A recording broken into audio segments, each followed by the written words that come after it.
తప్పిపోయినా గొర్రెను నేను నీ దరికి చేర్చుకో యేసయ్యా. యజమానుడా నా యజమానుడా నీవు తప్ప నాకు ఎవరు లేరయ్యా.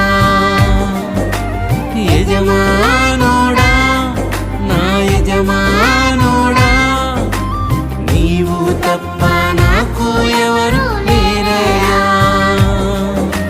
తప్పిపోయినా గొర్రెను నేను నీ దరికి చేర్చుకో యేసయ్యా.